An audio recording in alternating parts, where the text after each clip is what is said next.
দর্শক, এই পর্যায়ে আমরা পত্রপত্রিকার খবর সম্পর্কে জানবো। অন্য একটি স্টুডিও থেকে আমাদের সঙ্গে যুক্ত হবেন আমাদের সহকর্মী জুম্মান সাদিক জাবরিন। তিনি জানাবেন আজকের পত্রপত্রিকার শীর্ষস্থানীয় হেডলাইন সম্পর্কে। ধন্যবাদ রৌফ আপনাকে। দর্শক, আমি বলছিলাম আর কি, আমাদের আজকের যেই পত্রপত্রিকার দিকে যদি একটু নজর দেই, আমাদের অনেকের অভ্যাস যেহেতু রয়েছে সকালে উঠে চায়ের সঙ্গে একটা পত্রিকা পড়ে ফেলবার, তাদের জন্যই মূলত আমাদের আয়োজন। আমরা দেখছি যে সর্বাধিক পঠিত যেই দৈনিক রয়েছে বাংলাদেশের, প্রথম আলো, সেটির আজকে বলা হচ্ছে যে সবাই চেয়েছিল বিলুপ্তি, তবু বহাল থাকছে র্যাব। এটি তারা প্রধান শিরোনাম করেছে এবং এটি আমরা আমাদের খবরের শুরুতেও কিন্তু আমরা দেখছিলাম যে সালাউদ্দিন আহমেদ স্বরাষ্ট্রমন্ত্রী, তিনি কিন্তু বলেছেন যে র্যাবের যেই র্যাপিড অ্যাকশন ব্যাটালিয়ন, তাদের এই টিমটি কিন্তু বহাল থাকছে, এই সংস্থাটি থাকছে এবং র্যাবের জন্য নতুন আইনের উদ্যোগ নেওয়া হয়েছে। এটি যেটি বলছিলাম আর কি। তো আইনটি হয়তো বা তাদের জন্য একটা বিশেষায়িত নতুনভাবে করা হবে, তবে তাদের যেই বাহিনী এটি কিন্তু থাকছে। এটির বিলুপ্তি অনেকে চেয়েছিলেন, যদিও তাদের অতীতের বিভিন্ন কর্মকাণ্ডের জেরে, তবে সেটি হচ্ছে না, তারা থাকছেন।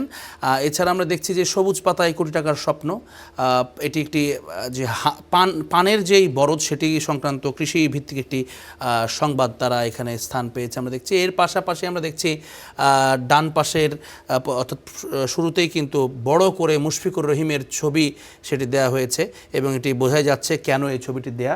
দর্শক যারা খেলার খবর রাখেন তারা নিঃসন্দেহে জানেন যে মুশফিকুর রহিম এই 39 বছর বয়সে এসে তার 14তম টেস্ট সেঞ্চুরি সেটি কিন্তু আদায় করেছেন সিলেটে এবং লাক্কাতুরায় গতকালকে তার ব্যাট কিন্তু হেসেছে এবং দিন শেষে একটি বিতর্ক তৈরি হয়েছে তার হেলমেটকে লাথি ছুড়ে দেওয়ার নিয়ে, কিন্তু তার ব্যাটিং যতক্ষণ তিনি করেছেন ক্রিজে সেটি কিন্তু একেবারে দৃষ্টিনন্দন ছিল।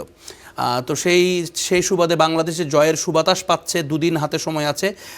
পাকিস্তানের সামনে টার্গেটটা কিন্তু বেশ বড়সড়, 400+437 রানের লক্ষ্য। তো সেই জায়গা থেকে বাংলাদেশ আরও একটা জয়ের হাতছানি দেখতে পাচ্ছে। এর পাশাপাশি আমরা দেখতে পাচ্ছি যে ব্লকেট কর্মসূচি স্থবির, ডুয়েট আন্দোলন চালিয়ে যাওয়ার ঘোষণা। গতকালকে গাজীপুরে ডুয়েটের সামনে কিন্তু যে আন্দোলনটি চলছিল সেটির খবর এসেছে।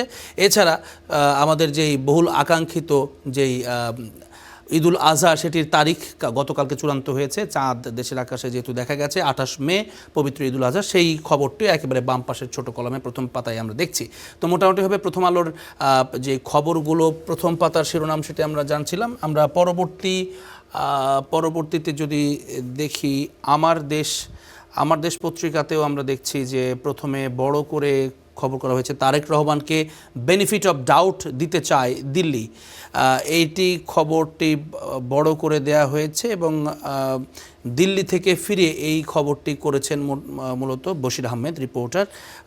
কূটনৈতিকভাবে তারা এই বিষয়টিকে বেনিফিট অফ ডাউট বলতে ভারত বাংলাদেশে যে সম্পর্ক বা ঢাকা দিল্লি যে সম্পর্কের টানাপোড়েনটি তৈরি হয়েছিল অন্তর্বর্তী সরকারের সময়ে এবং তারপরে, সেটিকে মূলত কিভাবে সেই ওয়ার্কিং রিলেশনটাকে আবার চালু করা যায় এবং ভারতের পক্ষ থেকে এক ধরনের বেনিফিট অফ ডাউট সেটি তারেক রহমানকে দিতে চায়, অর্থাৎ এই সম্পর্ককে শিথিল করবার ক্ষেত্রে, একটু স্বাভাবিকীকরণ করবার ক্ষেত্রে প্রধানমন্ত্রীর সঙ্গে এক ধরনের ইতিবাচক অবস্থানে রয়েছে, সেটিই মূলত বোঝানো হয়েছে রিপোর্টে। এছাড়া পবিত্র ঈদুল আজহা 28 মে, সেই রিপোর্টটিও এখানে এসেছে একেবারে মাঝখানে।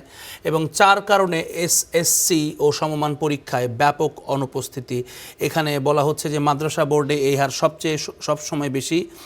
মেয়েদের কারণ বিয়ে, ছেলেদের কর্মক্ষেত্রে প্রবেশ, অনেকেই ঝরে পড়ে মাধ্যমিক পর্যায়ে থেকে এবং কারণ অনুসন্ধান ও প্রতিকার নিয়ে সমন্বিত পদক্ষেপ নেই। এই 4টি কারণ মূলত যে এসএসসি এবং সমমান পরীক্ষায় যারা বিভিন্ন স্কুলে অর্থাৎ প্রাথমিক, নিম্ন মাধ্যমিক, মাধ্যমিক, এই মাধ্যমিকের পরীক্ষা যখন দিতে যায় তখন বড় অংশের একটি শিক্ষার্থী কিন্তু ঝরে পড়ে যায় এবং সেটি নিয়ে এক ধরনের বিশ্লেষণাত্মক রিপোর্ট এবং কী কারণে সেটি মূলত 4টি কারণকে খুঁজে বের করা হয়েছে। যদিও 3টি কারণ আমরা আগে থেকেই অনেকেই কিন্তু এটি নিয়ে আলোচনা হয়, তবে এই 3টি কারণকে সমাধানের জন্য যে চতুর্থের আরেকটি কারণের উদ্ভব হয়েছে সেটি হচ্ছে সমন্বিত কোনো উদ্যোগ নেই। সেটি এই রিপোর্টের একটি বড় খুঁজে পাওয়া বিষয় আমার কাছে মনে হয়েছে। মাদারীপুরে বেড়াতে গিয়ে এক পরিবারের 3 জন খুন, এটি বড় করে এসছে। এছাড়া আমরা দেখছি ফের যুদ্ধের প্রস্তুতি ইরানের, মসজিদে মসজিদে অস্ত্র প্রশিক্ষণ, এটি খুব ছোট করে হলেও অত্যন্ত গুরুত্বপূর্ণ। এখানে আরেকটি প্রথম পাতায় দেখছি 5 স্তম্ভের উন্নয়ন কৌশলে এডিপির অনুমোদন। এটি সরকারের যেই একটি উন্নয়ন প্রকল্পে এডিপির যেই উন্নয়ন প্রকল্প রয়েছে সেটির অনুমোদন হয়েছে, সেটি নিয়ে এক ধরনের বিস্তারিত রিপোর্ট তারা করেছে। এছাড়া আমরা দেখছি যে র্যাবের অনুষ্ঠানে স্বরাষ্ট্রমন্ত্রী জানিয়েছেন নতুন নামে এলিট ফোর্স করার কথা ভাবছে সরকার। অর্থাৎ র্যাব থাকছে, হয়তো নামটা পাল্টাতে পারে এবং তাদের জন্য যে নতুন আইন হবে সেইটি এখানেও এসেছে। এবং জয়ের পথে বাংলাদেশ, পাকিস্তান তাকিয়ে আকাশের দিকে। তার মানে এখানে খুবই এক ধরনের শব্দ নিয়ে খেলা হয়েছে। জয়ের পথে বাংলাদেশ, সেটি তো সত্য, এবং পাকিস্তান তাকিয়ে আকাশের দিকে। আমরা জানি যে লাক্কাতুরায় আজকে বৃষ্টির একটা সম্ভাবনা রয়েছে, এবং সেটি যদি হয় এবং আজকাল দুদিন যদি বৃষ্টি হওয়ার কারণে খেলা মাঠে না গড়ায়, একমাত্র তখনই পাকিস্তানের সামনে হয়তো বা এই ম্যাচটি ড্র করার একটা সুযোগ রয়েছে। এছাড়া মাঠে খেলে 437 রান তাড়া করতে হলে তাদেরকে বিশ্ব রেকর্ড করতে হবে, সেটি আসলে অনেকটা কঠিন পাকিস্তানের জন্য, বিশেষ করে তাদের বর্তমান যে ফর্ম তাদের ব্যাটসম্যানরা দেখাচ্ছেন তাতে করে। তো খুবই চমৎকার একটি হেডলাইন তারা করেছে। এছাড়া আমরা যদি আরেকটা পত্রিকায় যেতে চাই, দৈনিক সমকাল, সমকালে তারা কি করেছে আমরা একটু দেখি। সমকাল পত্রিকায় প্রথম খবর এসেছে বিরোধী দলের আসনে নারী এমপিরা উন্নয়ন তদারকি করবেন। এটি যে কমিটি হয়েছে সমন্বিত জাতীয় কমিটি, সেটির এক ধরনের বিশ্লেষণ। তার একটি জায়গায় এসেছে যে বিরোধী দলের আসনে নারী এমপিরা উন্নয়ন তদারকি করবেন। এটি একটি ভালো উদ্যোগ নিঃসন্দেহে, এবং প্রাপ্তবয়স্কদের মধ্যেও হাম ছড়াচ্ছে, এটি একটি বিপজ্জনক খবর। এর আগেও আমরা দেখেছি যে বয়স্ক যারা বা প্রাপ্তবয়স্ক তাদের ভেতরেও হামের জীবাণু কিন্তু ছড়াচ্ছে এবং হামে আক্রান্ত হচ্ছেন, যদিও মৃত্যুহার তাদের ওইভাবে নেই, কিন্তু হামের যে প্রকোপ সেটি কিন্তু কোনোভাবেই থামছে না।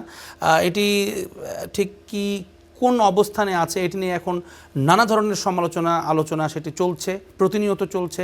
হাম নিয়ে যারা কথা বলছেন তাদেরকে নিয়েও সমালোচনা চলছে, তবে হামের কোনো সুরাহা হচ্ছে না। এটি কিন্তু মানে সাধারণ মানুষের কথাগুলোও মাঝে মাঝে চলে আসে এখানে। রৌফ, তো পবিত্র ঈদুল আজহা 28 মে, সেই বিষয়টিও এখানে আছে প্রথম পাতায়। উপাচার্য নিয়োগে দলীয় পরিচয় গুরুত্ব পাচ্ছে, এটি আমরা দেখছিলাম যে উপাচার্য বিভিন্ন জায়গায় যে নিয়োগ হয়েছে তাদের ক্ষেত্রে এই যে দলীয়করণ করা হবে না প্রতিষ্ঠানগুলো, সেটির জায়গা থেকে সরকার প্রধানের এক ধরনের বক্তব্য আছে। আবার আমরা বিপরীত চিত্র এখানে কিন্তু অনেক সময় দেখতে পাচ্ছি যে উপাচার্য বিশেষ করে যেখানে নিয়োগ হচ্ছে সেটিতে দলীয় পরিচয় একটা বড় ভূমিকা রাখছে, সেটি নিয়ে এক ধরনের প্রতিবেদন করা হয়েছে। এছাড়া ইরান যুক্তরাষ্ট্র যুদ্ধবিরতি, হামলার হুমকি, চুক্তির চাপ, এটি বলা হচ্ছে যে ইরান যুদ্ধ প্রসঙ্গে। এছাড়া আছে দ্বিতীয় দিনেও ডুয়েটে ঢুকতে পারেননি ভিসি, সেই খবরটিও এসেছে আন্দোলনের। এছাড়া উন্নয়ন সহযোগীদের সাড়া কম, বাজেট ব্যবস্থাপনা চাপে। বাজেট নিয়ে যে এক ধরনের চাপে পড়তে পারে সরকার, সেটির এক ধরনের আভাস একেবারে শেষ বাম কর্নারে যেই জায়গাটিতে তারা কিন্তু এখানে দেখছি সমকালের প্রথম পাতাতেই তারা স্থান সেটি পেয়েছে। এছাড়া আরেকটা পত্রিকায় যদি যাই আমরা, যুগান্তরের প্রথম পাতা জুড়ে আসলে বিজ্ঞাপন আমরা দেখছি, তবে পরবর্তী পাতাতে যেতে চাই। এখানে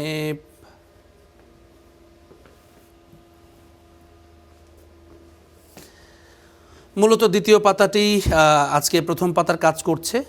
এটি নিয়ে বলে রাখা ভালো যে আসলে পত্রপত্রিকা বলি কিংবা টেলিভিশনের পর্দায় অনেক সময় বিজ্ঞাপন দেখে আমরা বিরক্ত হই, তবে গণমাধ্যম কর্মী যারা কাজ করেন এখানে তাদের রুটি রুজি কিন্তু এই বিজ্ঞাপনের অর্থ থেকে আসে। সুতরাং এটি সমালোচনা করলেও অনেকে এটির এক ধরনের যৌক্তিকতাও কিন্তু রয়েছে। এছাড়া আপনাদের জানিয়ে রাখি যে যুগান্তরে মূলভাবে যে খবরগুলোর শিরোনামে এসেছে, গরমে নিত্যসঙ্গী এখন এসি, এটি নিয়ে এক ধরনের বিজ্ঞাপন তারা করেছে, এবং এটি কিন্তু একেবারে বাস্তবতা যে একটু ভিন্নধর্মী যদিও বা বিজ্ঞাপন সংশ্লিষ্ট, তবে এসি বর্তমানে ব্যবহার সেটি কিন্তু প্রচণ্ড বেড়েছে। শহর মফস্বলে প্রচুর পরিমাণে কিন্তু এসির গ্রাহক এখন রয়েছে, যেটি আমাদের পরিবেশকেও হয়তো বা বিভিন্নভাবে হুমকির মুখে ফেলছে। বিদ্যুৎ সাশ্রয়ে প্রথম পাতাগুলো আসলে আমরা দেখছি যে দুটিতেই বিজ্ঞাপন নির্ভর। আচ্ছা, আমরা তৃতীয় পাতাতে গিয়ে মূল সংবাদটি আজকে পাচ্ছি। পুলিশের সিস্টেমে এই দুর্নীতি, এটি বরাদ্দের সঙ্গে খরচের ফারাক আকাশ পাতাল। মানে এটি একেবারেই তাদের যে হার্ডকোর একটা নিউজ এখানে তারা করেছেন, পুলিশের সিস্টেমকে নিয়ে প্রশ্ন তুলেছেন। পবিত্র ঈদুল আজহা 28 মে সেটি এসেছে প্রথম পাতাতে। দ্রুত চিকিৎসায় হামের নিয়ন্ত্রণের প্রধান উপায়, হাম সংক্রান্ত একটি প্রতিবেদন দেখতে পাচ্ছি। এছাড়া অভিজাত এলাকার বাসিন্দারা আসছেন কর নজরদারিতে, এটি অত্যন্ত গুরুত্বপূর্ণ। আমরা ইতোমধ্যেই দেখেছি যে যেই বাজেটের আগে কর নিয়ে যখন আলোচনা হচ্ছিল, মোটরসাইকেলের কর নিয়ে বিশেষ করে নানা ধরনের আলোচনা কিন্তু হয়েছে, সমালোচনা হয়েছে, মানববন্ধন হচ্ছে, সেটির প্রস্তাবনা কোনোভাবেই যেন এটি মানে না জানানো হয়, বরং করের আওতা বা পরিধি যেন বাড়ানো হয় তার দিকে নজর দেওয়া উচিত। এবং তারই অংশ হিসেবে আমরা দেখছি যে অভিজাত এলাকায় যারা বাসিন্দা রয়েছেন তাদেরকে নজরদারিতে আনা হচ্ছে। কেনা হচ্ছে 14,000 কোটি টাকার তেল, এটি তেলের যেই মজুদ সেটি কিছুটা বাড়ানোর জন্য এটি করা হয়েছে মূলত। তো সব মিলিয়ে যুগান্তরের প্রথম পাতার যে খবর 3-4টি সেটি আমরা দেখছিলাম। তার আগে আরও 3টি পত্রিকার খবর আমরা অন্তত দেখার চেষ্টা করেছি জাতীয় পত্রিকায়, এবং সব কিছু মিলিয়ে আমরা যেটি দেখছি যে এক ধরনের ডাইভার্সিফাইড ব্যাপার রয়েছে সংবাদের। তবে সব জায়গায় যেটি কমন ছিল সেটি হচ্ছে যে র্যাবের যেই এলিট ফোর্সের তাদের নাম পরিবর্তন হতে পারে, নতুন আইন হতে পারে, তবে বাহিনীটি থাকছে, এটা একটি গুরুত্বপূর্ণ বিষয় ছিল। এছাড়া আরেকটি বিষয় নজর কেড়েছে, সেটি হচ্ছে যে আগামী 28 মে সেটির দিন গতকালকে আমরা নিশ্চিত হয়েছি যে ঈদুল আজহা বা কোরবানির যে ঈদ সেটি কিন্তু এখন একেবারে দুয়ারে চলে আসছে, আর মাত্র 9 দিন হাতে সময় রয়েছে। আর আরেকটা বিষয় এসেছে সেটি হচ্ছে বাংলাদেশের যেই সিলেট টেস্টে মুশফিকুর রহিমের অনবদ্য যেই শতক এবং বাংলাদেশ যে জয়ের সুবাতাস পাচ্ছে সেই বিষয়টি। তো সব মিলিয়ে এই ছিল আমার কাছে রৌফ সংবাদপত্রের যেই মূল শিরোনামগুলো।